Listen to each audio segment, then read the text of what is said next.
Амжилтын эхлэл болсон хүсэл мөрөөдөл эхлээд сэтгэл зүрхэд тасдаг. Дараа нь оюун бодолд төлөвлөгдөж, ам хэл үг яриагаар илэрхийлэгдэж, бэрхшээлийг давж тэмцэж шантрахгүйгээр зөв цагт, зөв үеийг зөв замаар амжиж хийж байгаа нь амжуулж чадаж байгаа нь бусдад дэлд бидэгдэх үед амжилт аль хэдийнэ дэргэддэрсэн байна.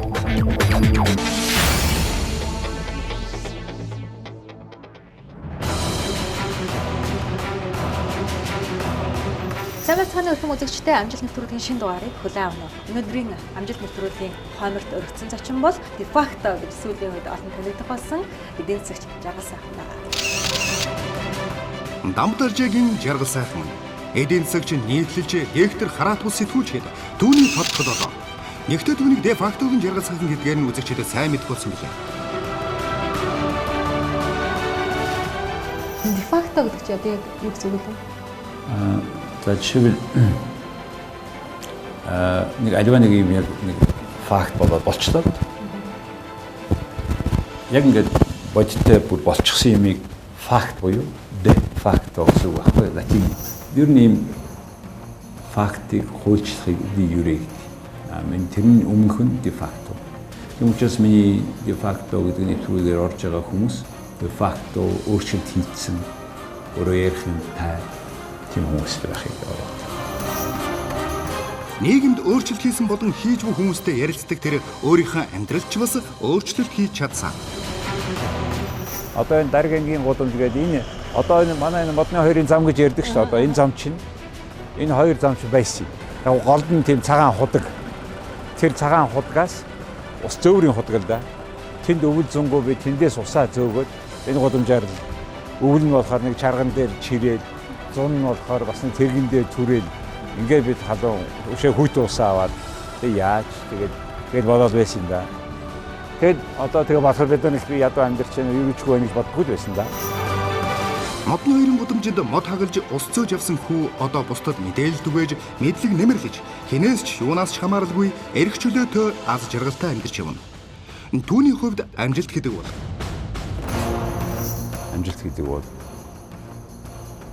симаа болж өгөх хийх тэрүүгээс баяр баясгалан авах тэгээ тэр хийж байгаа юм чинь олон хүнд хүртээ юм чинь хэрэг болж байгаа гэж өөрөө мэдрэх энэ бол тэр л ер нь бол тэрийг амжилт бас аз жаргал гэж бодож байна. Үзэгч сонсогч уншигчдын ичнэр танд дуулсан түүний шинэ өдөр ийхүү эхэлдэг. Энэ Harvest клуб гэдэг 22-3 жил явж байна. Одоо бас энэ сайжлаж байгаа өглөө эрт явдаг 6-аас энэ клуб нэгддэг. Тийм учраас өглөө ажилд бин хамраа хийгээд хоорон бусад ажил явах боломж өгдөг. Өглөө бие ачаалж өдөр бүр тархиан ажиллаж сар өдрөөр төлөвлөгөөтэй ажилладаг тэр оюуны алжаал ядаргааг асар өндөр түвшинд тайлдаг гольфоор хичээлэлдэг. 600 жилийн түүхтэй энэ спортоор та өөрөө яг хэдийнээс хичээлдэг. За ер нь Монголд 13-4 жил болж байгаа. Тавь яг Монголд тоглоод нэг 10 жил болж байгаа юм уу та. Ядуу төрсөн таны буруу биш ч ядуу амьдарч байгаа чинь таны буруу хэмээн хэлэх дуртай тэрээр боломжийг хүлээх ус боломжийг бий болгох ёстой гэж үздэг. Тиймдээс тэр сонин сайт, радио, телевиз гээд боломжтой бүх сүгээр үг яриа үзэл бодлоо хүргэдэг. Ингээд хийж байгаа зүйл нь хэлж байгаа үг нь нийгмийн амьдралыг нэг алхам урагшлуулахад нөлөөж байгаасаа гэж хүсдэг түүний амжилтын гараа хэрхэн ихэж амьдралын түүх хэрхэн өрнөснийг хүлээн авна. За, болцсон уу? Ягдгөө. Нэвтрүүлэгтээ эргэн давтамаар л бидний ярилцлага AB центрийн AB Lounge-с та бүхэнд үргэлжлэн хүрч байна. Тэгэхээр юуны өмнө бидний урилгыг хүлээн аваад урьдчилан төлөвлөгдсөн байсан ажлаасаа цаг зав гаргаж манай нэвтрүүлэгт оролцож байгаа танд баярлалаа. Та нэвтрүүлгээ welcome гэж хэлдэг. Би таныг амжилт нэвтрүүлэгт давтаан байр гэж хэлмээр байна.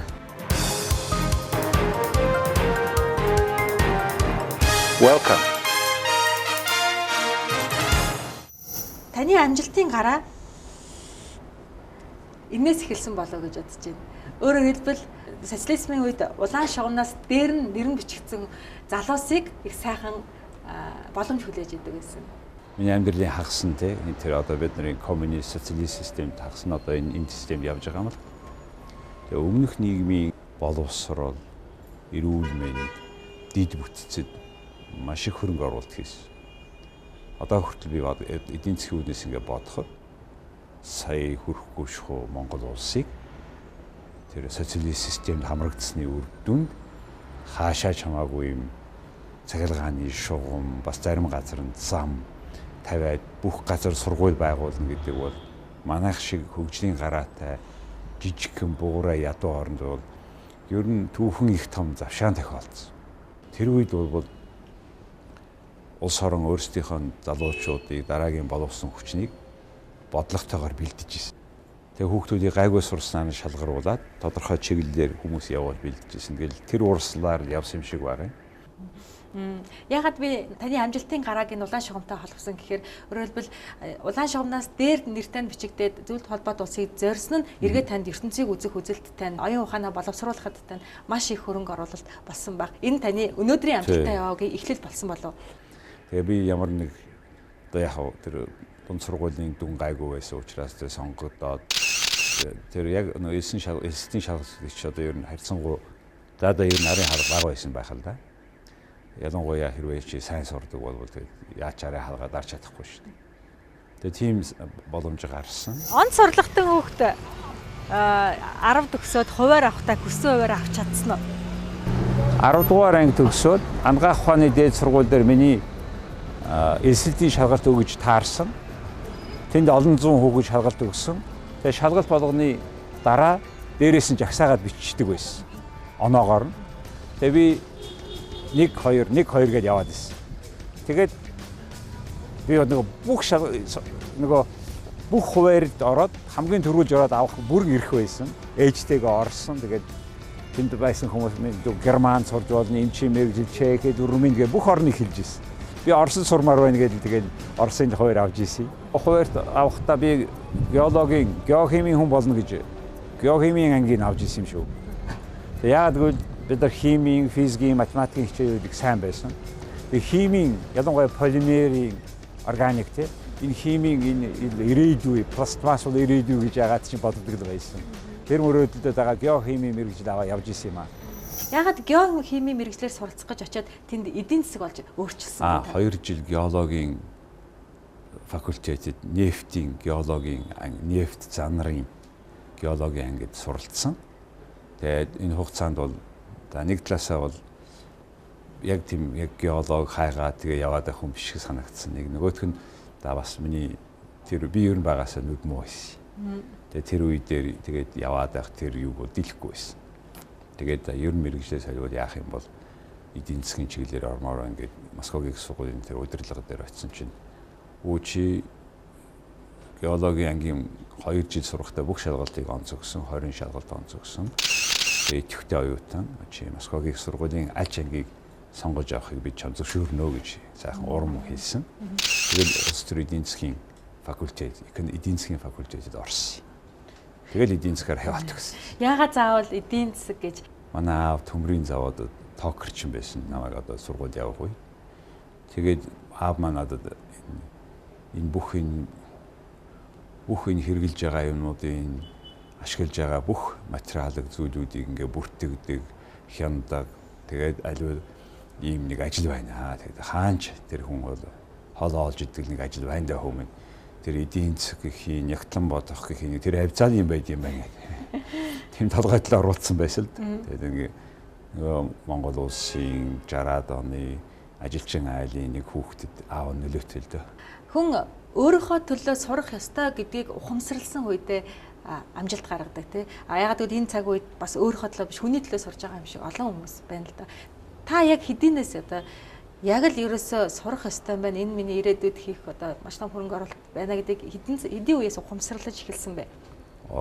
Ер нь бол ахлах ангиудаас л юм уу сурах ёстой, гайгүй сурах ёстой.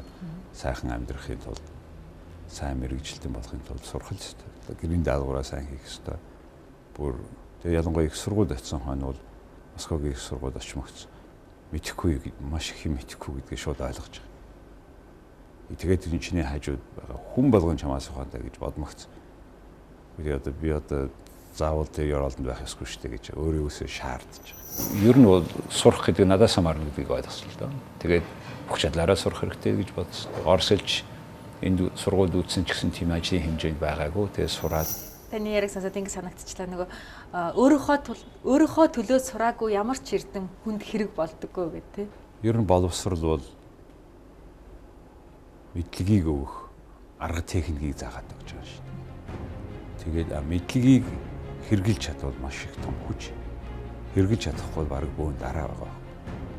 Тийм учраас нөгөө мэддэг хүнд эмэргэн цаохор, мэддэггүй хүнд ирэн цаохор гэж номыг ярьдаг шүү дээ.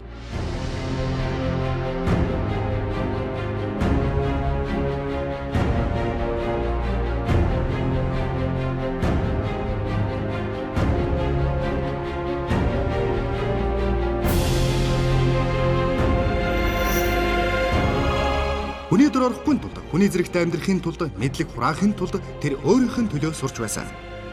Сурагч байх үедээ судалж байсан математик түүнд логикоор бодох сэтгэлгээ суулгаж байсан бол Москвагийн их сургууль түүнд мэдлэгийг бас мэрэгжлийг эзэмшүүлсэн. Харин дараа нь сонголтгүй нийгэм тэр ямар сонголт хийж мэдлэг боловсролынхын хүчээр юунд сонгогдсныг нэвтрүүлгийн энэ хэсгээс хүлээн авна. 88 онд юм да энэ тэгэхээр энтэг улсыг тойрох ганцаараа явах тийм судалгааны даалгавар өгсөн. Женевт очсон. Тэгээ би анжид айхтар капиталист оронд ирсэн. Дүүрэн дээр нь ч юм ойлгоч юм байх ёстой. Тэгэхээр одоо хэнийг үйл бодог бахтай гэдээ яваад очсон чи ганц тийм харагдахгүй. Анхны англи хэлтэй ротори клубыг байгуулаад явж исэн.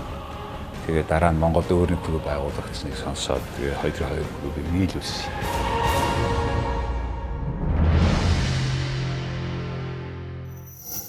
За тэгээд онц сурлагтанхөө эдийн засгийн ангийг сонголоо, тэндээ суралцаа төгслөө.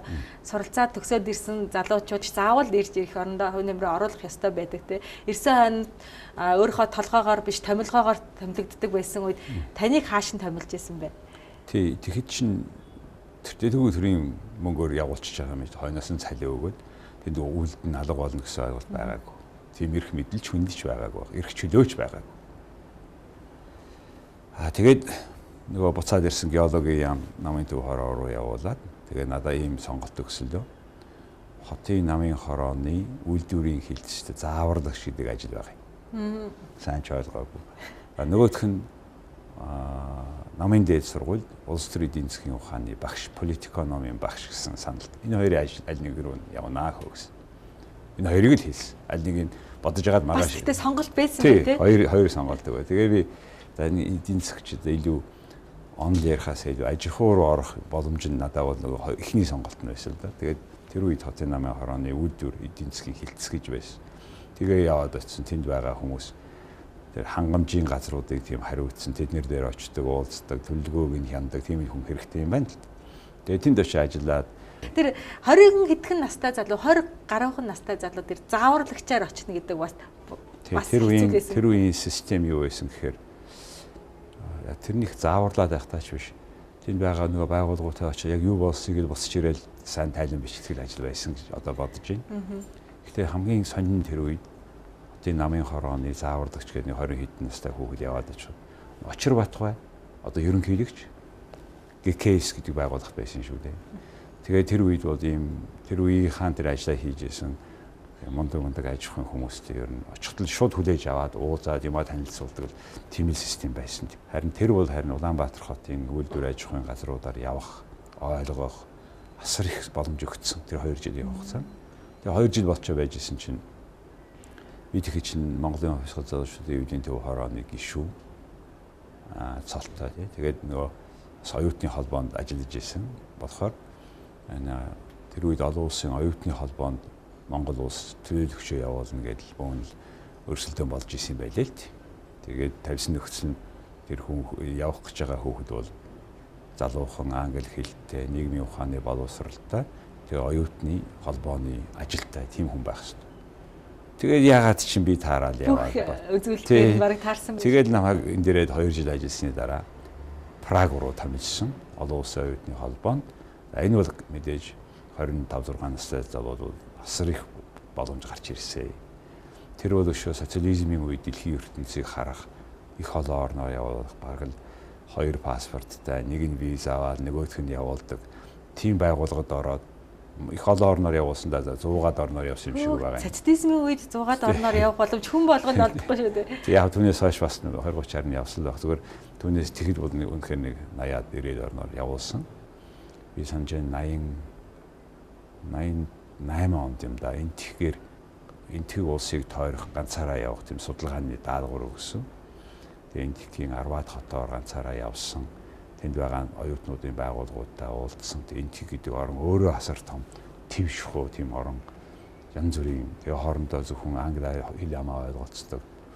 Тэгээд ядуу баяны туйл бүх юмыг харж тэгээд тэр бол үнэхээр ертөнцийг харуулад нүд тэлцэлдэ. Яг таны үзэл бодол төлөвшөхөд нөлөөсөн одоо тийм чухал зүйл 86 онд анх Швейцарт очсон.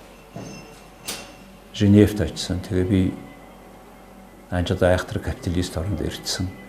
Дүүрэн дээрэмчин гойлогчин байх ёстой. Тэгээд одоо хэлийгүүл бодог бахтай гэдээ яваад очсон чи ганц тийм харагдахгүй байсан. Байх ёстой гэдэг би бүр тойроод хайгаад олоогүй. Багзаал руу нь явлаа, тэр парк байсан, тэр татвар явлаа. Гэхдээ тэр ер нь намайг дээрэмдэж барих хүн ер нь байхгүй. Бид нэр тэр тэгж л их ойлгож ирсэн байна. Бид нар чинь бүх насаараа тэгж капитализм бол юм, социализм илүү гэдэг ойлгуулсан. Би чинь бүрэн тэгээд итгэцэн хүн явж байгаа шүү. Тэгээ Женев тэгж очиод тэр жоохон их юу болсон. Яг бол гинт тийм биш л санагдаа явцсан та. Бид нар яриад юм бол биш дээ. Энэ коммунист санаа нэг л биш дээ гэж бодож эхэлсэн. Ардчилсан хөдөлгөөний үеэр шинэ цагийн салхи салхилахад та Монголд байв уу, гадаад байв уу? Би Чехэд байсан төлөөлөгч гэж хэлсэн тийм ээ. 89, 89 онд тэр Чехийн оюутны хөдөлгөөн, бусад орнууд гарч ирсэн оюутны хөдөлгөөнүүд оролцож исэн. Ялангуяа Прагад бол олон улсын оюутны холбооны өмнөөс тэр Václav Havelыг суллах хэрэгтэй, сонгох хэрэгтэй байх ёстой гэж үг хэлж исэн. Тэдний сонин дээр нэг Монголын нөхөр юм ярьсан гэж бичиж исэн. Тэгээд 89 оны үед үү? Тий. 90 онд энд ирээд 90 онд Монголд болж байгаа бүх юмуудыг мэдээлэл аваад исэн. Тэгээд ирсэн Санжаа сүрэнгийн зориг манай Эвлийн үүрийн дарга байсан юм гэв. Тэгээ энэ үйлдвэрчний ордонд болсон анхны хуралд оролцсон. Тэгээд Чехээс одоо энэ Цингүн атан тарианы өөр нэг эмэгтэй бид гурав ирж оролцож исэн юм аа. Тэгээд тэр хурлын протокол надад байдیں۔ Гараараа бичсэн. Тэгээд тун удалгүй бид Монгол оюутны холбооны онц хурал гэж зохион байгуулад оюутны холбоог Эвлийн төв хорооноос салгасан. Эвлийн байгууллага бол ингээ улс төрийн хандлагатай байгууллага. Энийг намайг дэмждэг. Оюутны холбоонд ямар ч нам хамаагүй гэд энэ анхны хурлыг би зохион байгуулсан. Болд энд дарга нь байсан. Би тэр төлөөлөгч нь байсан. Тэгээд Монголд улс төрийн шинэ намууд бий болчоод яг бид нар өөрсдөө нам гэж нэрлэлсэн болохоос хийж бүртгээгүй байсан. Тэр хүмүүсийн бүгдээрээ цуглаж ярих ёстой гэд. Тэгээд бид нар оюутны холбоо санаачлаад бид ийм Монголын улс төрийн шинэ хүч хийж байгаа хүмүүсийн одоо ийм зохион байгуулалттай хурлыг нэг сургуулийн 4-р байранд зохион байгуулж ирсэн. Тэгээд тэр хурлаасаа бид ингээд за би ийм асуулт тавьж ирсэн. Бид юуны төлөө. Тэгэхэд их ардчлалын төгөл яриад байгаагүй маа. Жишээлбэл тэр үе хуралд оролцож ирсэн сүүл мэдхэд боёнгийн жагаа бол улс төрийн товчоог дүүжлэх хэрэгтэй гэж хэлж ирсэн жишээ. За гэхдээ тэр янз бүрийн тэгэдгүй бүгдээрээ нэг юм бичиг баримттай байхгүй бол хүн болгон янз бүрийн юм яриад байхгүй шүү. Тэгэхээр өнөөдөр яг одоо энэ нөхцөл бидний нэгдсэн шаардлага юу юм бэ? Явж үндсэн хувьд өөрчлөлт болох шүү. Гэхдээ тэрнээс ч өмнө Улаанбаатарыг тойруулаад Цэргийн ангийнхаа ирсэн байна. Тэгээ бидний 3 сарын 4-нд жагсаал хийхэд Цэргийн ангийнхныг оруулна гэж байна гэж ярьсан. Тэгээд бид нараас хүнээ томлоо та нар нэг юм ард түмэндээ хандсан нэг уриалга бичээдэх гээд хажуу талын өрөөнд оруулсан. Тэгээ би тэрийг бичиж ийсэн. Би өшөө 2 нөхөртэй байгаа аахгүй тэрийг бичиж байгаа.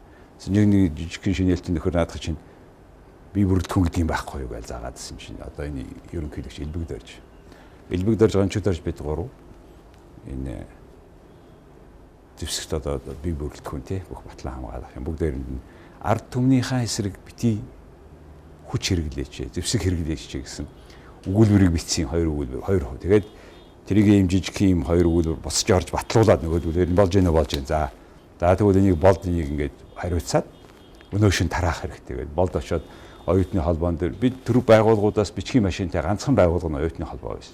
Тэр үед бүх бичгийн машин хяналттай байдаг байсан. Тэгээ шүн өөрөө болд очиж өөрөө бичээ. Дараа нь ийм олшруулдаг юм нэг юмар олшруулаа. Тэгээ их сургуулийн оюутнууд бидэрт хайчилж өгөөд Тэгээд тэр шөнөдөө баруун дөрвөн замаас зүүн дөрвөн зам бүх троллейбусын шугам дээр тэрийг тавьсан. Наас маргааш нь сонин манд гараад ингэсэн байна гэдэг ийм шууган болж ирсэн. Тэгэхээр ер нь бол 1990 оны ардчилсан хөдөлгөөн бол бүх монголчуудын ялангуяа Монголын залуу үеийн их том хөдөлмөр орсон юм аа. Тэгээд түүнээс энэ бол нэг аль нэг сүүлд нэг аль нэг улс төрийн намч юм уу хэдэн хүний өмч биш л дээ. Энэ бол бүх монголчуудын эрх чөлөөтэй амьдрий бусад орноос нэг орноос хамааралгүй бай гэсэн тэр хүсэл мөрөөдөл эрмэлзэл бүр чин сэтгэлийн тэмүүлэлийнх нь үр дагавар байсан гэж би боддог. Одоо болтол мэдээж энэ тухай ярих дөнгөж 25 жил ягаачгүй байна. 50 жилийн дараа 100 жилийн дараа энэ яригдах байх гэж бодож байна. Тэгээ Японы сурвалжлагч бид нарын оюутны холбооны тэр том жагсаалд оролцож ирсэн зургийг харин гаргаад тавьсан байлээ. Тийм бол битээр урд нь чагсалсан.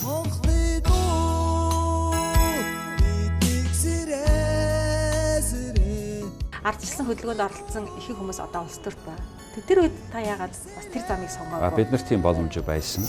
Оюутны холбоонд баг хуралд нөгөө баг хурал гэдэг зохион байгуулсан. Тэгээ суудлал өгсөн. Тэгэхэд тэр өдөр бол бит хоёр тийм яриа болж ирсэн. Би одоо ингээд миний ажил улс төрийн юм уу ийм ажил биш. Би одоо ингээд мэрэгчлэрээ би тэгэхэд Монгол газрын тосгой байгуулагдсан компанига байгуулагдсан байсан. Тэгээд газрын тосны геологийн ангид сурж ирсэн дараа нь бас хилми сурсан. Тэгээд тим хүн хэрэгтэй гэж сонссон. Монгол газрын тосны компани геологийн бэкграунд тэгээд туршлага юутэй боловсролтой тэгээд англи хэлтэй хүн хайж байгааг сонссон. Тэгээд би өөрийнхөө мэрэгчлэр ажил хийнэ гээл тэгээд би нэг хэдэн сарын дараа Монголын газрын тосны компанид ирж орсон. Тэгээд миний мэрэгжлийн яг улс төрийн биш яг мэрэгжлийн ажил хийсэн. Бүгдээрээ улс төрч болоод хуваарлдаг очиход хэн бүтээх билээ. Тэгээд тэр яг 90-ад оны ихэнх үед та бас Америкийг зорьсон цөөхөн монголчуудын нэг нь байсан. Газрын тос компани тэр шугамаараа явуулсан их том нефтийн компанид ажиллах боломж гарсан. Гайхамшигтай боломж гарсан. Яг барууны корпорац ажилладаг юм бэ гэдгийг 91 онд харах боломж гарсан. Philips Petroleum гэж компанид очиж 4 сар ажилласан. Тэгэхдээ энэ Rotary Club гэдэг юм буйны хүмүүс нийлээд хэрэгцээтэй хүнтэй тусалдаг юм клуб байна гэдгийг мэдээ. Тэгээ буцаж ирээд Улаанбаатарт байгуулъя гэ. Баханаас нөхдүүдээ дуудаад тэр үед англи хэлтэй бүх хүмүүст баг байсан дөө инг сайхан хөтөл байсан. За оюун гэр ер нь хэлтэй хүмүүс бүгдээрээ байсан. Тэгээд анхны англи хэлтэй Rotary клубыг байгуулаад явж исэн. Тэгээд дараа нь Монголд өөр нэг клуб байгуулагдсныг сонсоод тэгээд хоёр клубыг нийлүүлсэн. Монгол одоо 20-аад клубыг болчлоо шүү. Тэнд байгаа за нэг клуб 30-40 хүнтэй гэхэд энэ олон залуучууд хүмүүс чадлынхаа хэмжээгээр нийгэм төр засаг хүрэхгүй байгаа.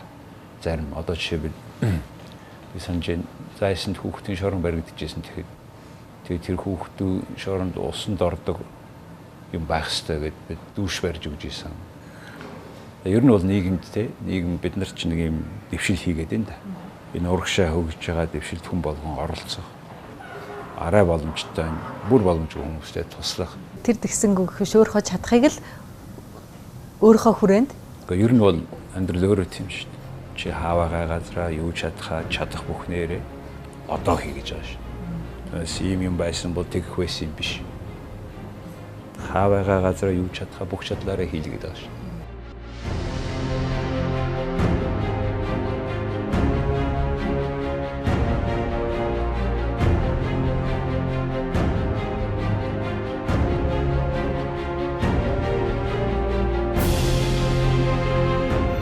Хаа байсан газраа юу чадхаа бүх чадлаараа хийж бие сорж байсныг нь түүний амьдралын түүх хэлтгэнэ. Энгийн нэг ажилчны хүү өсвөр насндаа онц сурч, оюутан үедээ Оросд суралцаж, орь залуу наснда олон орноор явж, эдэр залуудаа ардчилд оролцож, эд үедээ Америкийг зорж байсан. Мөн залуу үедээ дэд захирал болж жуулчин компанид ажилласан түүнд туршлагыг өгсөн бөгөөд энэ үедээ гадаадын хөрөнгө оруулалтын газрын даргаар ажиллаж, төрийн албанд хүчин зүтгэснээ эхний бөгөөд эцсийн удаа гэж тайлбарласан. Нэвтрүүлгийн дараагийн хэсэгт амьдралынх нь дунд үеийн түүх үргэлжлэх болно. 90-ад оны сүүлчээр та 40 гарсан хойно суралцах шийдвэр гаргаж исэн. Намайг 40 гарчаад оюутан болоод мастер хийнэгээ явхад тэр үеийн миний бүх найз нар чи жоох юмтай болчихжээ гэж хэлсэн. Тэгээд нэрээ одоо юм настай болсон хойно гэж бодсон. Одоо эргээ бодоход маш зөв шийдвэр гаргасан байна. 40 настай эрэгтэй хүн гэдэг бол за бараг нийт хараа байгаа юм билээ дээ. Америкт магистр хамгаалж ирчээд тэр мэрэгчлэрийн суралцчаад яагаад эндээ бас өөрөө бизнес эрхэлж болоогүй юм бэ? Би мастер хийж ирмэх санхүүгийн хөрөнгийн зах зээлээр мастер хийсэн. Сайхан юм туршлага бас хөрөмтлүүлсэн зарим хүмүүс ажиллаж үзсэн. Тэгээд ингээ эргээ харахад бол одоо тэр мэдлэгийг ямар нэг хэмжээгээр ашиглах хэрэгтэй. Өөрөө ашиглана гэвэл анхны шатны хөрөмтөл байгаагүй. Би тэгвэл өөр газар очиж сайн үнцэн нэмээ. Тэгээд би миний хамгийн анхны ажил бол шинчил гэж банкыг үүсгэх захирлаад тэд намайг авсан. Гэрээ хийгээд тэгээд би тэрийг капитал гэсэн нэр өгөөд тэгээд энэ банкыг бүр ребрандинг гэж ярьдаг ш. Бүр цоо шинээр юм ребрандинг хийсэн. Та өөрийн гэсэн бизнесгүй бизнестэй? Би өөрийн яг би бол зарим байгууллагын зөвлөхөөр ажилладаг тууз бод гэх янз бүрийн байгууллагууд бий л дээ. Гэхдээ би бол хараат бус.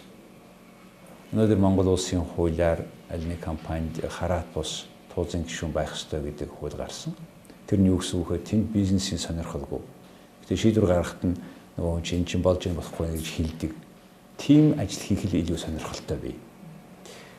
Би одоо нэг өдөр тутмынхаа орлогыг хаанаас бүрдүүлдэг вэ гэж асуух гээд нөгөө талаасаа би олон жил чинь олон компани захирал байсан. Тэгээд ч хүнд ер нь их юм харихгүй шүү дээ. Зарим хүмүүс том зорилго тавьчаад хамаагүй Монголын шиг зориулах гадах шүү байна. Материалыг зорилго тавьчаад. Зүгээр ажиллаа хийгээл сайн хийгээл тэгээд тэр хийж байгаа үнцэн чинь чивэ би одоо лекцэн тэр уншиж чинь те энэ бүхэн ч одоо үнтэй биш. Үнгөө бол уншихгүй шүү дээ. Ганц хоёртнуудад те сургуулийн байгууллагууд л үнтэй үнгөө уншина. Өөр газар би үзэндээ өргөдөг үнтэй уншдаг. Менежментийн зөвлөгөө өгдөг. Ийм л ажил хийдэг шүү. Тэгж л орлого авна. Оюун уншдаг. Ер нь бол тэ оюуны хийж байгаа бүх ажил чинь үнэтэй шүү дээ. Тэрийг чи хийхин тулд хичнээн олон жил сургууль сурсан. Америкт зөвхөн мастер хийхдээ жилийн 100,000 баг шүү дээ. Зөндөх өртөг шингэсэн бүтээл явж байгаа шүү дээ. Тэр яг үнгүй байх хэрэгтэй. Тэгээ ерөнхийдөө бол мэдлэг гэдэг бол өөрөө хөрөнгө. Тэрийг чи зарж чадах юм бол бас мөнгө олж болно. Тийм маягаар л явсан да. Манлайлагч гэж ярихад амархан ч гэсэн хийхэд маш хэцүү. Маш хүчтэй сахилга бат тасралтгүй ажиллахыг шаарддаг. Заримдаа бүх юмыг хаяа зөвхөн яг цаг үетэйгээ уралдаад яг хийх ёстой юм а та хийх ёстой. Яг тийм байхыг энд байгаа 40 гэсэн Forbes-ийн сэтгүүлд ялгагдаж байгаа энэ залуучуудаас цаг үе шаардж байгаамаа. Өнөөдрийнхэн олд амжилтаар сэтгэл хангалуун байх ёсгүй юм а. Та нар улс төрчид биш. Та нар өөрсдийнхөө амжилтыг л хэмжинэ. Тэр амжилт чинь дэлхийн зах зээл гэж би бодож байна. Тийм учраас та хийж байгаа юм болгондоо жинхэнэ манлайлагч байгаа ч. Дүр эсгэгч битгий байгаа ч. Яг ийм манлайлагчтай бизнесийг Монгол улсаас дэлхий шаардж байна.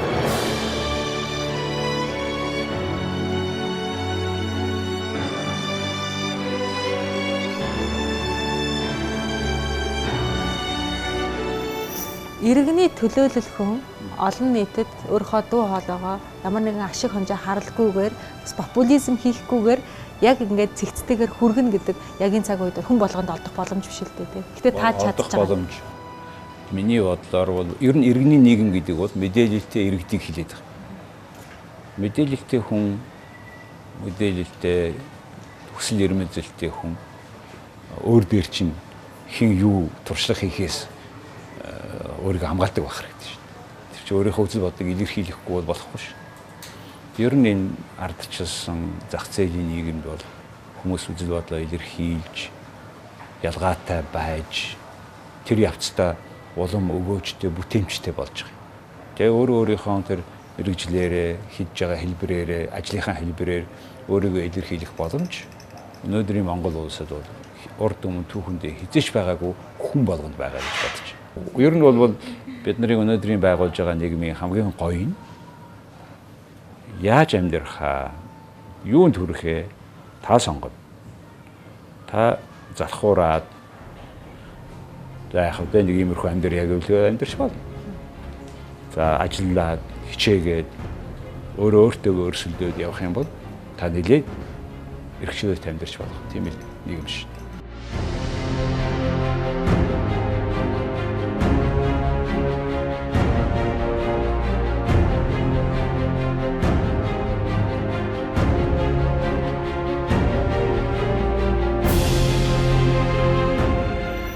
«25 жилийн өмнөөс л чөлөөтэй сонголт хийх хэрэгтэй болсон бидэнд бас чөлөөтэй бодлоо илэрхийлэх боломж нээгдсэн. Энэ боломжийг шин зүүн гарснаас хойш бүхий талаараа ашиглаж байгаа түүнийг олон хүмүүс иргэний нийгмийн төлөөлөгч гэж тодтогдов. Ингээд нэвтрүүлгийн дараагийн хэсэгт шин салбарт хөл тавьсан түүхийг хүлээн авна. Зөвч гарсан хойно магистрт сурах шийдвэр гаргасан. За тэгвэл 50 нас гарсан хойно бас амьдралынхаа нэгэн шинэ хуудсыг эхлүүлсэн та энэ сэтгүүл зүйн салбарт хөл тавьсан байгаа шүү дээ. Яагаад эдийн засагч мэрэгчлээ ингээд өөр мэрэгчлэр салах болсон юм бэ? Би үндсэндээ нэг солиагүй маа. Ер нь ингээд янз бүрийн бүх мэрэгжлийг цуглуулсан хэдхэн мэрэгжил байд юм байна. Нэг нь нягтлан бодох, мөнгөгүй ямар ч ажил байхгүй, боловсон хүчин, маркетинг, хэвлэл мэдээлэл. Энэ чиглэлүүдээр ажиллах юм бол бусад бүх сурсан мэдлэгийг ашиглаж болдог гэж бодсон. Тийм гэдгийг тэр нягтлан бодохыг үзэхдээ ойлгосон, маркетинг хийж байхдаа стратегийн төлөвлөгөө компаниудад ингээд зөвлөгөөд явж байхдаа ойлгосон. Тэгээ ингээд хамгийн хүчтэй гэсэн мөртлөө яг энэ үзэл бодол олонд хүргэж болох ганцхан салбар бол хэвлэл мэдээллийн хэрэгсэл. Гэхдээ би нэг тийм бодлоготой, зоригтой хэвлэл мэдээллийн хүн болно гэж ороогүй маа. Гэхдээ ер нь анх энийг хийнэ яана гэдэг санаа тэр талигаач балд орж яс гарсан шүү дээ. Одоо чиний ярилцлагыг бичсэн юм харахын 7 хоногт нэг уг нь тогтмол юм тийм observe тийм магийн юм хийж ивэл зүгээр юм байгаа юм да. Чи бич чадхал юм байна даа гэж ярьдаг байсан юм. Тэгээ би өөрхийн нас барснаас нь хойш хэлсэн л дээ. Би нэг өдөр бодож агаад энийг ингээ бичээд өгчвөл яасан гэсэн. Нөгөөдөө таны булан гэж бид гаргачих гэсэн. Тэгээд нэг нийтлэгөө булан гаргасан чи харин 3 хоногийн дараа дараагийн нийтлэг өгөөрэй гэж юм. Яасан гэсэн чинь булан чинь хаад 7 хоног бол ажилтдаг шүү дээ гэсэн шин. Тэгээд 7 хоног ер нь бичсэн. Тийм амархан биш байсан. Тэгээд бичээд ийсэн. Тэгээд 1-2 жил бичиж байгаа. Тэгээд бүр сүүлдээ одоо энийг нэг ингэж бодсон юм. Өнөөдрийн Монгол улсын улс төрийн эдийн засгийн юм давхар шилжилтийн үеийн асуудлыг маш хүчтэй нийгэм даяараа мэдээлэлтэй ярилцах хийхгүй юм бол мэдээлэлтэй ярилцах хийхгүй мэтгэлцэхгүй газар хүмүүс сэтгэл нь айл гэр шиг одоо сэтгэлээрээ ярилцахаар чинь сэтгэл хөдлөлөөр ярилцахаар тэр хамгийн тийм практикал биш байдаг. Тэрэнд оролцох хэрэгтэй юм байна гэж бодсон. Яагаад би өөрөөс авах яагаад би ажилчин хүний хүүхээр намайг зундаа дандаа хөдөө гаргадаг байсан. Би хөдөөний амьдралыг мэдж байгаа. Ухаан орсон цагаас хойш 40 хэдэн жилийн туршлага гэсэн үг. Тэрийг нийлүүлээд гаргаад яриад байхад бас хүмүүс сонсч магадгүй гэж бодсон. Тэгээ бичээд ихсэн нэлээд мэдээж ихнээсээ тийм сайн байгаагүй л баг. Тэгэл бичээл дараа тодорхой болгоод зоригтой үзэл бодлоо илэрхийлээл. Тэгээд л яваад исэн. Тэгээд тэр дандаа бас англиар бичижсэн нөгөө орчуулад хийжсэн учраас тэгээд нэг 2-3 жил явсны дараа энэ ажил бол шүү. Яг өөрөө чинь яг бүтэн шаардж байгаа байхгүй одоо. Тэр үе бас зургтын зүгээр ярилцлага хийдэг болоё гэж ярилцлага хийсэн. Тэгээд ингээд явсаар байгаа байтал ингээд орж гүнзгийрсээр байгаа өнөөдөр ингээд 3 зургатаар сониноор радиогоор зорилгын энэ эднүүдээ ярихтаач биш. Зорилгын энэ чинь канал байхгүй зөв хэрэгсэл байгаа. Агуулга нь юу юм бэ? Миний нэгдүгээр ажил бол агуулга бүтээгч. Content provider гэж ярьж шин. За ингээд жорлондоо живэх гэж байж үний чинь насаа гэдэг нийтлэлийг та бүхэн ингээд ярина да. За Монгол улсын төр засаг тий ялангуяа нийслэлийн үеийн удирдлагууд. За би одоо яг өнөөдрийн удирдлагаараа бага хэмжээгээр хэлж байгаа. Улаанбаатарчуудын амьдралаар олон жил тавсан. За өнөөдөр энэ Монголын Улаанбаатар нийслэлийн төв цэвэрлэх байгууламж гэж энэ одоо яахдаг үнэтэй газар байна да. Энийг 64 онд анх барихдаа 45,000 шометр бохир усыг цэвэрлэнэ гэдэг ийм хүч чадлаар байгуулсан юм байна. Нийгмийн маш олон ийм асуудлууд шийдвэрийг асуудал байна. Тэгээ тэрийг яагаад юм байгаа юм бэ? Тэгээ яах юм бэ гэсэн санаа заавал бичих ёстой. Түүнээс биш зүгээр муухай байна гэдэг бол тэр хийж чадна шүү. Тэгээ яадын. Тэгээд яадын гэж хариулахын тулд тэр одоо энэ оронд яасан, тэр оронд яаж шийдсэн гэдэг интернет дээр дэлхийгээгүй баахан судалгаа хийж байгаа юм чинь. Тэгээ харж байгаа за ингэдэг юм байна шүү. Бид ингэдэг юм байна. Гүй төр засгаа та энийг хийгээч. Тэгээ тийм учраас миний бодлоор миний бичиж байгаа сэдв, энэ хийж байгаа ажлууд хязгааргүй л дээ. Таны нийтлэг сэдв дотор гэгээлэг зүйл хэр олон байсан бэ? Миний бодлоор миний бүх нийтлийн цаана гэгээлэг байгаасаа гэсэн үгсэл байгаа. гэгээлэг тийм ирээдүй байгаа гэсэн санаа дандаа байгаа. Би өөрөө тэгж бодож байна. Ер нь өөрөө нэг хүн ингэж яриад бичээд олон хүн уншиж байгаа гэдэг бол өөрөө зүг алхам шүү дээ. Бид нар ахаад л орон даяар улс үндэстэн даяараа ийм ярилцлага явуулж байгаа үе шүү дээ. Энэ ярилцлагын үр дүнд юм уу биш сайн болох хэрэгтэй шүү дээ. Ямар ч бас би маргааш дандаа итгэдэг. Асуудлынхаа яг гол асуудлыг нь хүн болгон олж харж чаддаг гэсэн бол энэ амьдрал илүү л амар байхсан. Тэгтэн л хүмүүст тусалж ийна л гэж би ер нь ойлгоод байгаа. Миний бодлоор бол альва нэг юм хийх, амжилтанд хүрэх нэг их томоохон аргачлал бол төвлөрөл. Тэгээд тэр яг асуудлын та өөрөө ярьж шít асуудлын яг фокус нь суурь нь энэ мөн гэдэг те. Тэгээд тэрийг ярьж задлж чадах юм бол бид нийгмийн маш их хөрөнгө хүчийг хэмнэж байгаа. Одоо нөгөө замын яриад шít хүмүүс. Ус өгөөл төрсөн төрсөн хүнд бүх зам явж үзээгүй зам зүг санагдаад байдаг тийм. Үр өгөөжтэй юунд ч хүрэх гол зарчим бол хаашаа явхаа мэдэх буюу зорилготой байх хэрэгтэй. Зорилготой хүн, зорилготой байгууллага, зорилготой улс орн төөрдгүү хэмжих юм байгаа шүү. Тэгээ бүх хүч чадлаараа тэр чиглэл рүүгээ явсан хүн л амжилтанд хүрнэ. Тэгсэн улс орн л хөгжил цэцгээд хүрнэ шүү. Ер нь л амьдралд урагшаад явах хэрэгтэй шүү. Гэхдээ заримдаа харахад одоо энэ цаг үед Монголын амьдрал хоошоо ухраад байгаа юм шиг санагдаад байна. Нийгмийн амьдралыг хэрвээ та ярьж байгаа бол нийгэм хүн төрөлхтөн улс орон дандаа урагшаа явж идэг. Ганцхан зарим тохиолдолд тэр амжилтанд дээш доошоо ороод явдаг л. Тэгээ зарим үедээ ялангуяа тийм тухайн үед тийм эргэцүүлж боддог юу хүлээ гэж тэнгэлсэн үедээ хүмүүс гойд ухраад байгаа мó гэж бодогддог юм шиг байна. Түүнээс биш ер нь бол хаашаа очих нь тодорхой хүмүүс урагшаал явдаг шүү дээ. Хаашаа очих нь тодорхой биш хүмүүс харин хааны байгаа бас мэддэггүй тал байгаа тийм.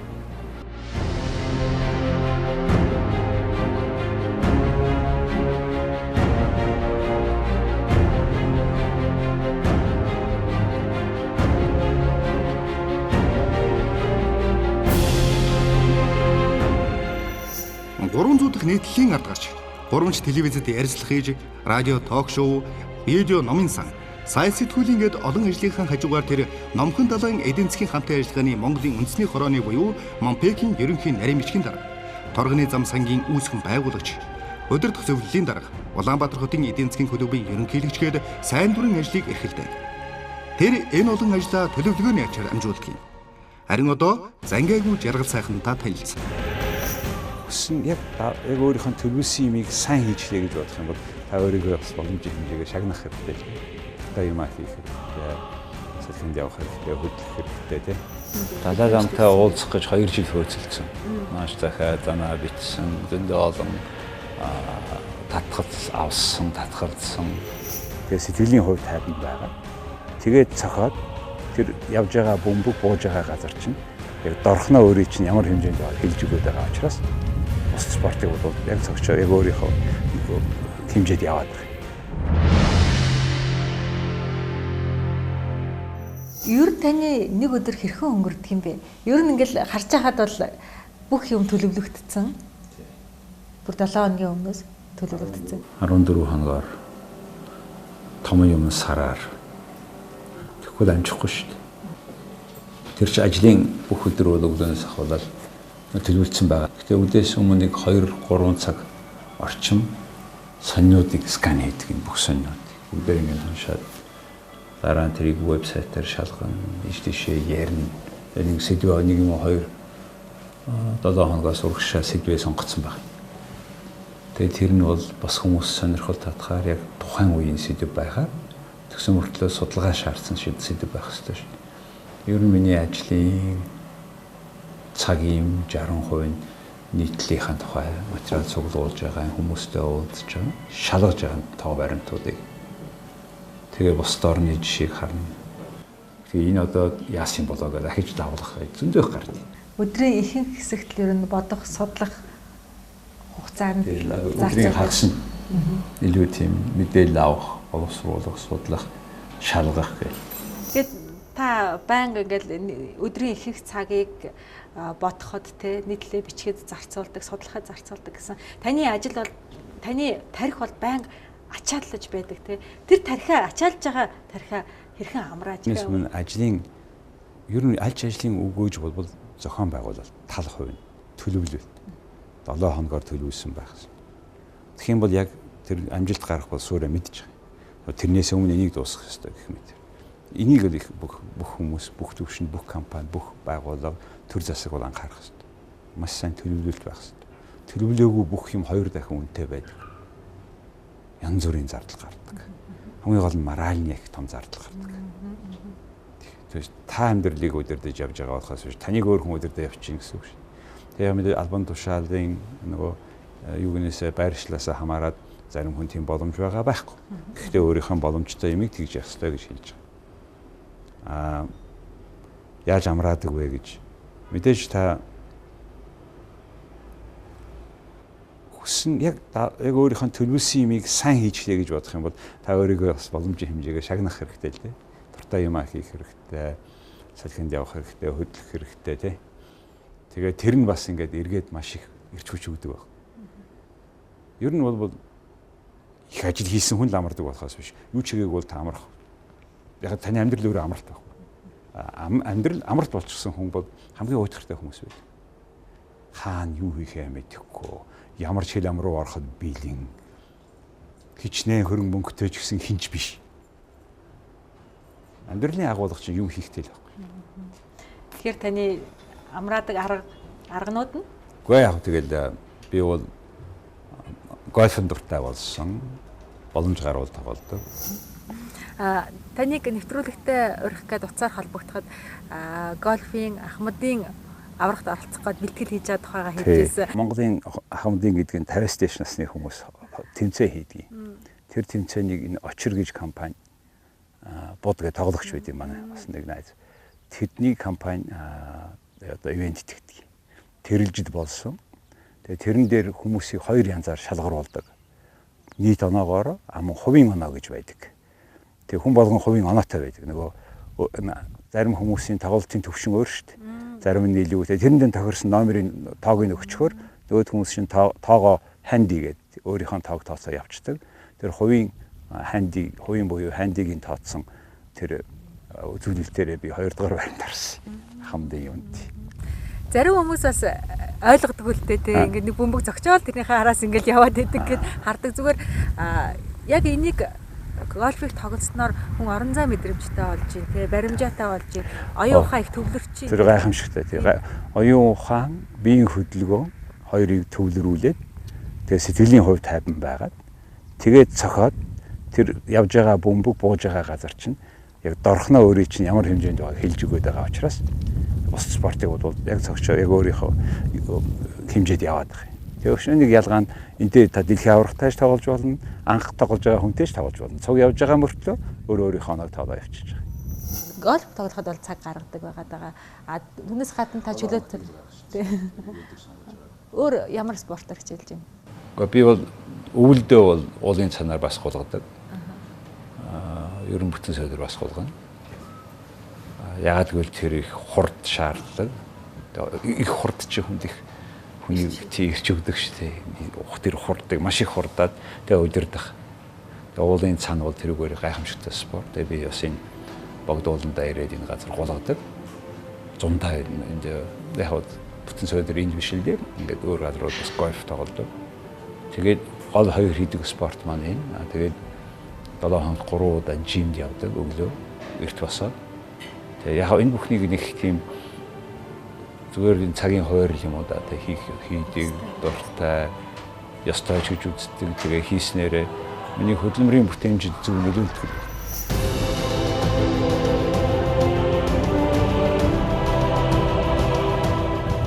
Одоо энэ оруулах ёстой. За барай гэж хэлж болохоор тийм нэг газар нүхтэй гэж хэлж болохоор тийм ийм 18 нүх байдаг. Энэ одоо манай энэ Богдуулын country club-ийн 18 дахь нүхний 18 нүх тоглоход нэг 6 км орчим явсан байх хэвээр. Ойролцоогоор урт нь тийм байдаг. Тэгээ ер нь алхаж барьсантайгаа нийлээд хүн нэг 7-8 км явчихж байгаа. 4 цаг хагас 5 хэдэн хүн тоглохоос хамаарна. Би энэ таны энэ спортыг нэг одоо Монголынхаа нийгэмтэй харьцуулах гэдэг юм да. Монголын ирээдүйг одоо энэ 18 дахь нүх гэж үзэх юм бол одоо Монгол харин аль хавцаанд явж байгаа вэ? Би Монголын ирээдүйг сүүл эцтэй байна гэж үзэхгүй байна. Хөгжлийн дээд түвшин нь энэ гэж үзэх юм бол за тэгвэл бид нэг 3 тал ярил байгаа.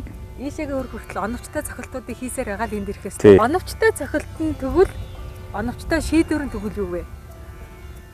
Хүн болгоныг чөлөөтэй сонголт хийх адилхан боломжийг гараан дээр нь өгөх юм шүү дээ. Барайн дээр бол яг энэ гольф шиг. Тэр яаж бэлдсэн, яаж төвлөрсөн, би хаана зэрэг ирүүл гэдэг шиг ингээд хүмүүс амжилтын барай авал зөрөөтэй. Ер нь амжилт гэдэг чинь гэрийн даалгавраа хийсэн хүнд л очдөг шүү дээ. Гэхдээ энэ бол ганц гэрийн даалгавар гэдэг бол зөвхөн сургуулиар хэмжигддэггүй юм байл амьдралд. Яагаад гэвэл хүн хийх цагтаа юмаа хийсэн байх шээ. Хэрвээ чиний дарга чинь байгаа албан газар чинь чамд тодорхой даалгавар өгсөн бол тэрийг цагт нь хийсэн л байх шээ. Тэгээд үгүймаа гэхэд бүх хүч чадлаараа хийгээд дийлэггүй хэлэх хэрэгтэй юм байна. Тэгээ би тэр зарчмыг бариад амьдрал дандаа тэгж ирсэн. Тийм учраас карьер бол бас гайгүй хийж ирсэн да. Хүн хувийнхаа өөрөөсөө хамаарах юм хийсэл байх хэрэгтэй гэж бодож байна.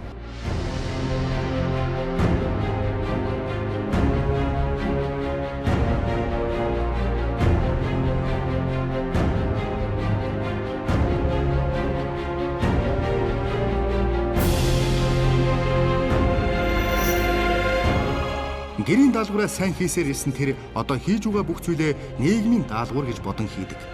Гэхдээ энэ даалгавар бол улс төрчийн биш, эргэн хүний биелүүлэх даалгавар гэж тэр боддог.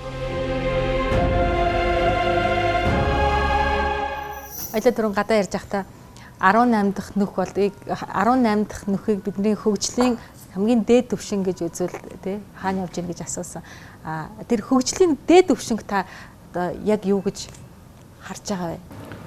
Жишээлбэл өндөр хөгжилтэй орнууд юугээр онцлог байна гэхээр хүмүүс яг одоо ингээд би юу идэх вэ, хаана амьдрах вэ, юу унах вэ гэдэг асуудал байхгүй болсон байна. Хүн болгон тэр бүхэн байгаа. Тим хэмжээний хөдөлмөрийн бүтээмжтэй тэрнийхээ хэмжээгээр орлоготой тэрийг өөр ингээд хангаад дагаад байх хэмжээнд байна. Хэрвээ өвдөж зовох юм бол тэр нийгэм өөрөө эмчлээд даатгал мөнгөийг төлчихөж байгаа. Явах газраа явж байгаа. Хаанч очсон нэг тийм боломжтой ийм хэмжээнд нийгмийг хүмүүсийг аваачих. Тэхийн тулд хүмүүс өөрсдөө бид нар нэг юм яриад. Бид нар хин ч аваачихгүй бид нар өөрсдөө л очино. Одоо чивэл төр засаг харж үзэх хэрэгтэй. Тэр хүн шиг худлаа юм байхгүй. Тэнд байгаа хүмүүс улс орны гэж ярьж байгаа ч гэсэн хувийн сонирхлоо нийтийн сонирхлоос дээгүүр нь тавьж байгаа. Тэрийг дагаад төөрөө давхицсан их олон хүн баг. Төр засагт очиод баяжиж болдог буруу ойлгоцсон. Итгээдүүд баг. Явандаа бол одоо потенциал нэг юм тэрэгтнүүд байхгүй тэгж бодож байгаа хүмүүс чинь. Тэгэхээр ийм биш юм шүү гэдгийг ярихгүй бол би нөгөө хүнийг тийм наадах чинь тийм биш шүү гэдэг одоо хэлээд байгаа байхгүй. Хийцэн хойно хэлэх. Дахиад нэг Монгол хүүхэд буруу бодсоор угаад нөхөнд очиж шин. Ингээд ярихаар та өөрөө яагаад тэр дунд орч болтгоо юм бэ? Наадах чи аягүй чухал асуулт. Би уг нь улс төрийн нам болж орж авах нь бол зөв. Нүс ганцаараа очиод одоо ингээл одоо хэвлэл мэдээлэл нийт улс орнд хүмүүс мэддэг болчлаа л. Би одоо чи би даагаад яваад болох байх л. Гэтэл асуудал улс төрийн төр засгийг бол хувь хүн авч явдаггүй. Ардчилсан оронд улс төрийн нам гэдэг институт авч явдаг. Тэр улс төрийн нам болоод хийж чадахгүй юм бол Тийшээ очих бол цагийн гарц шүү дээ. Ер нь яг нэг хүн сайхан хашгирдаг, гайгүй дуу хоолойтой хүн байна гэж эхлээд яригдана. Дараа нь тэгэл нөгөө хүн хичнээн хашгираад ямар ч үр дүн гарахгүй л. Тэгэхээр миний бодлоор бол өнөөдөр улс төрийн намуудыгаа цэгцэлж авах, цэвэрлэж авах, шаардлага тавих, чадахгүйг зайлуулах ийм юмыг нийгэм даяараа хийх хэрэгтэй байна. Тэгээд тэр яаж оролцох вэ гэдэг асуудал байхгүй юу? Жишээлбэл би одоо аль нэг улс төрийн нам дотор нь ороод намайг тэр шийдвэр гаргадаг юм руу орохгүй, ороод тэмцэж болно л д. Гэхдээ тэр нь миний одоо энэ хийж байгаагаас өгөөж нь баг гэж бодоод байна. Миний одоо хийж байгаа ажил бол аль ч намын гишүүн биш. Аль ч намыг зөв байвал зөв байна, буруу байвал буруу байна гэж хэлэх дуу хоолой болоод явах ёстой. Ер нь бол ардчилсан нийгэм тийм байдаг. Ардчилсан улс орнд иргэний нийгэм буюу энэ шаарддаг, хэлдэг, дотор нь ордгоо дуу хоолой хүчтэй байх ёстой.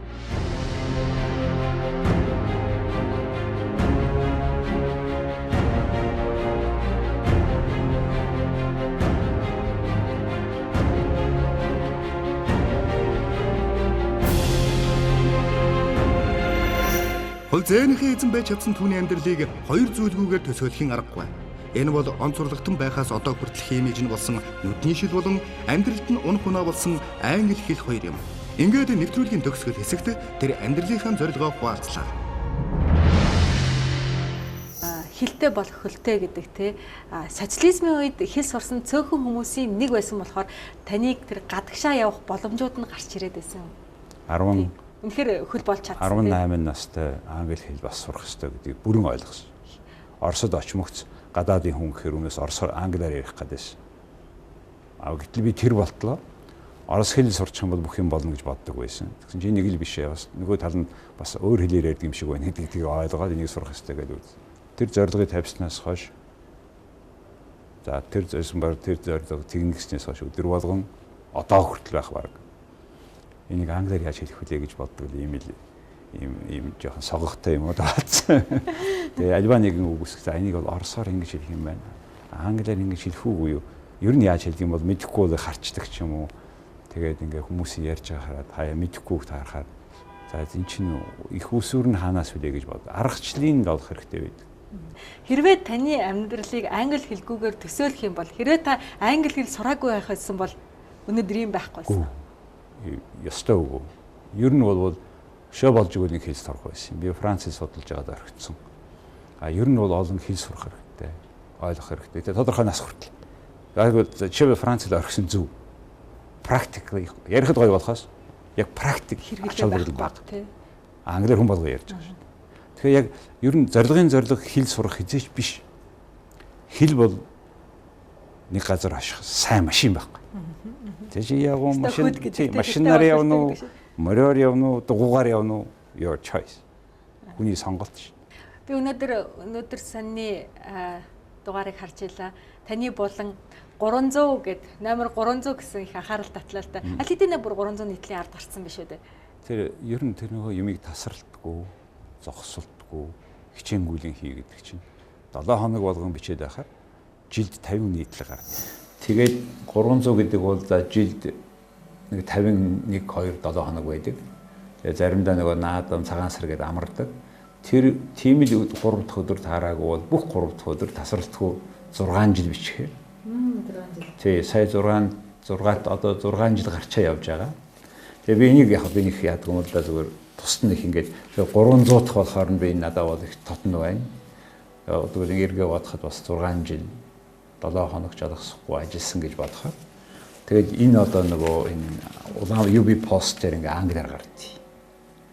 Тэгээд энэ яагаад гэвэл өнөөдрийн Монголын юу болж байгаа, Монголын иргэний нийгэм яаж харж байгаа гэдгийг монгол хэл мэддэггүй хүмүүс зориулж орчуулад идэв.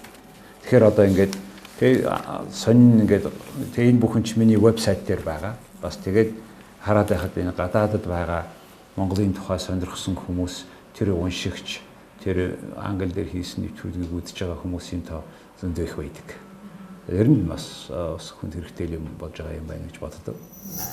Далай ламтай та сая уулзаад ирсэн их ховрхон боломж нь. Далай ламтай уулзах гэж 2 жил хөөцөлдсөн.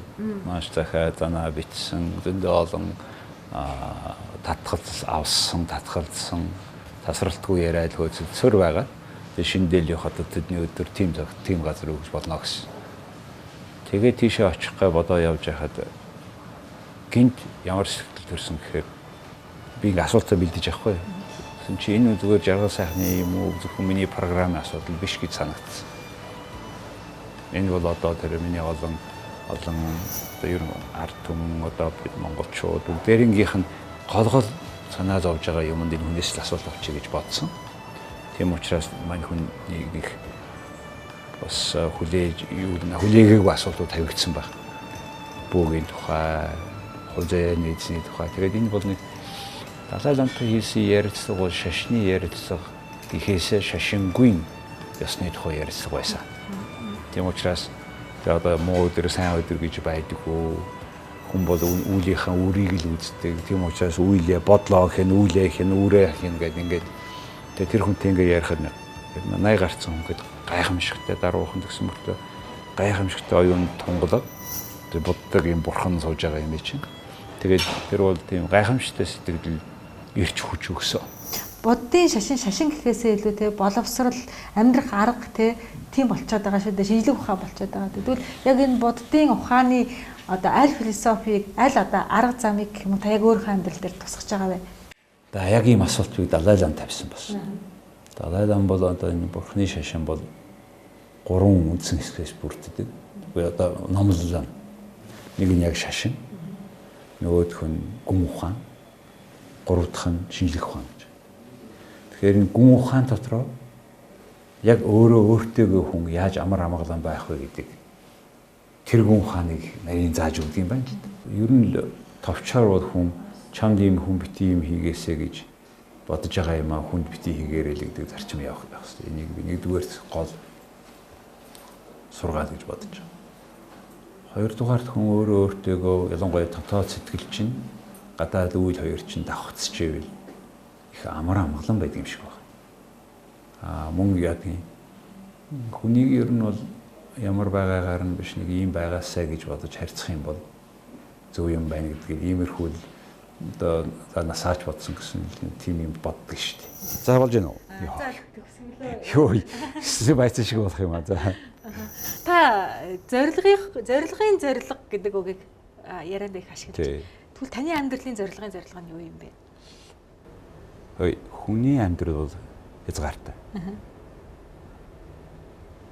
Тэгээд өөрөө чи явцсан хойно энэ вэ штэ бас нэг нийгмийг амьдралыг урагшаа явуулахад бас оролцоо саад болоогүй олон хүмүүс сайхан амьдрахад нөлөөсөн гэж хэлж чадах хэмжээний байх болов уу гэж бодож байгаа юм. Үн цэнтэй байх. Тий, үн цэнийг бүтээх. Ер нь амьдралыг ба штэ тий. Чи өөрийгөө ямар болгосноо хэмжихгүй шин. Амьдралыг чи бусдыг ямар болгосон бэ гэдгээ хэмждэг гэж бодож байна. Амжилтыг ч бас тий. Тий, амжилтыг, амьдралыг, агуулгыг бусд хүмүүсийг сайхан амьдрахад чи юу хийсэн бэ гэдгийг л хамгийн үлддэг болохоос биш. Өөрөө нэг амин төрсөн юм шин тэгээ нэг орон сууцтай болоод үр хөвгттэй болоод эдгээр нь сайхан амьдраа тэр наазах асуудал шин. Нэвтрүүлгийн зочин бүртгэдэг нэгэн бэлэгдэлтэй бидэг бол энэ харандаа үзүүлэгч байгаа. Та хин нэгний хүсэл мөрөөдлийг зөв харандаа байгаараа, бэлтгэр гунгийг нь баллуур байгаараа, хүсэл зоригийг нь уцлах үзүүлэгч байгаараа юм гэж өгдөг. Энэ зүрхэн хэлбэртэй үзүүлэгч хайрыг бэлэгдсэн, сайн сайхныг бэлэгдсэн үзүүлэгч байгаа. За энэ сайхан үйлээ үргэлжлүүлж яваарай. Баярлалаа. Асуухад ер нь таны амьдралыг үзүүлж ирсэн хамгийн чухал зүйл юу вэ? Өрсөлдөө. За.